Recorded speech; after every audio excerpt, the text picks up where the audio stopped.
Te damos la bienvenida a un nuevo audio de la hora silenciosa de Palabra de Vida, donde líderes alrededor del mundo compartirán con nosotros. El día de hoy escuchamos a... Hola, quien te habla el pastor Giovanni Conde desde aquí, desde Caracas, Venezuela. Nuestra hora silenciosa en el día de hoy es en Juan capítulo 11, versículos 47 al 57. Aquí vamos a ver entonces el complot para matar al Señor Jesucristo. Dice la Escritura: entonces muchos de los judíos que habían venido para acompañar a María y vieron lo que hizo Jesús, creyeron en él. Pero algunos de ellos fueron a los fariseos y le dijeron lo que Jesús había hecho. Entonces los principales sacerdotes y los fariseos reunieron el concilio y dijeron: ¿qué haremos? Porque este hombre hace muchas señales. Si le dejamos así, todos creerán en él. Y vendrán los romanos y destruirán nuestro lugar santo y nuestra nación.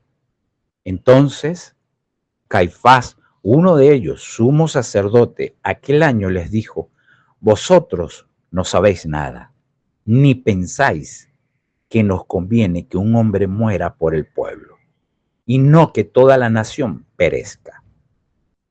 Esto no lo dijo por sí mismo, sino que como era el sumo sacerdote aquel año, profetizó que Jesús había de morir por la nación. Y no solamente por la nación, sino también para congregar en uno a los hijos de Dios que estaban dispersos.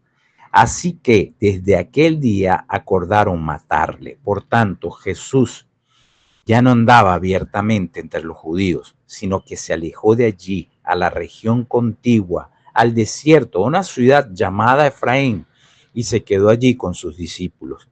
Y estaba cerca la Pascua de los judíos, y muchos subieron de aquella región a Jerusalén antes de la Pascua para purificarse, y buscaban a Jesús, y estando ellos en el templo, se preguntaban unos a otros: ¿qué os parece? ¿No vendrá a la fiesta? Y los principales sacerdotes y los fariseos habían dado la orden de que si alguno supiese dónde estaba, lo manifestase para que le prendiesen. Claro, después que el Señor resucitó a Lázaro, muchos de estos judíos que habían venido para acompañar a María vieron lo que hizo Jesús y creyeron en él.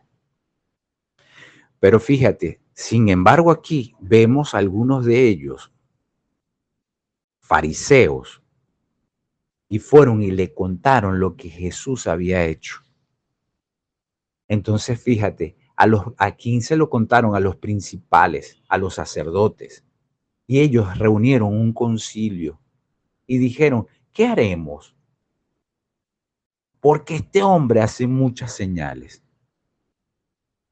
Qué interesante, porque tenían al Señor Jesucristo allí físicamente. Veían las muchas señales que hacían, es más, las reconocían. Y las reconocen donde, delante de un concilio, o sea, de un grupo de hombres importantes, es donde los reúnen. Claro, ¿qué es lo que podemos ver acá? Podemos ver que Jesús se asociaba con personas que los fariseos consideraban impuras, las consideraban como pecadores y recaudadores de impuestos. Pero qué bueno, ¿no? Poder mirar la Escritura y que nos muestre que el Señor siempre estaba interesado en los pecadores. Y para eso Él vino. Lo otro que podemos observar es que Jesús no seguía las tradiciones del lavado ritual antes de las comidas, lo cual era una práctica importante para los fariseos. O sea que Jesús no seguía rituales, no seguía tradiciones de ningún tipo. Había libertad, había amor. Sus palabras lo que transmitían era el reino de los cielos. Lo otro que ellos observaban eran las curaciones que él hacía en el día de reposo, lo que según los fariseos violaban las normas sabáticas.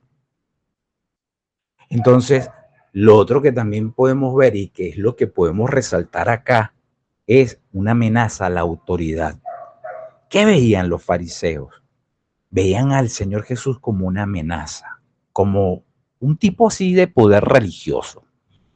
Pero el Señor no vino a mostrar ningún tipo de poder religioso. El Señor lo que vino fue a mostrarnos su amor. Y lo podemos ver muy bien en este mismo libro, Juan, en el capítulo 3, donde se nos describe entonces su muerte.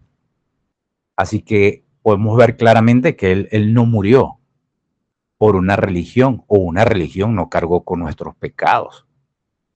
Podemos ver a alguien que se entregó por amor y vemos a su totalidad. Vemos a un hombre que respalda, sus palabras eran respaldadas por un testimonio. Ahora, qué interesante que podamos nosotros reflexionar en este punto, que estamos haciendo la hora silenciosa. Reflexionemos un poco. ¿Con quién nos asociamos nosotros? ¿O qué acciones tenemos nosotros?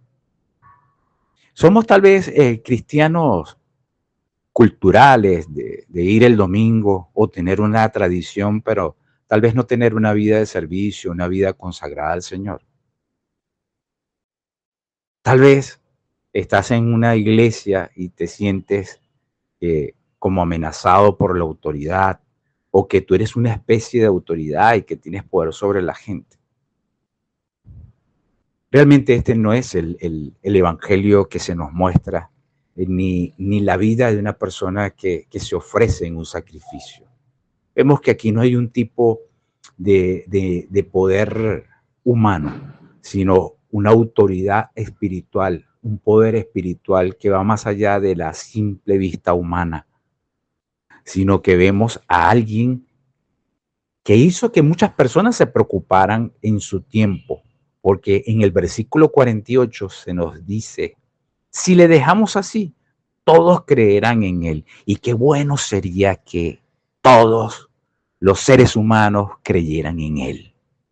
Porque esa es nuestra labor como cristianos, mostrar ese Cristo en nuestras vidas. Y tal vez tú estás acompañado o piensas compartir el evangelio con otra persona que tienes a tu lado. Y con estos versículos podrías mostrarle a otros que el poder religioso que decían estos fariseos no era nada de esto. El poder era el amor que él tenía para la humanidad, para perdonarnos y limpiarnos de todo pecado, de toda maldad. Y que ninguno de nosotros confiamos en una religión, sino que tenemos a un Salvador. Y ese Salvador se llama Jesucristo. Y hoy sí yo puedo decir, y tú que haces la hora silenciosa, sí, Él es mi autoridad, su palabra es su autoridad. No sigo ningún ritual.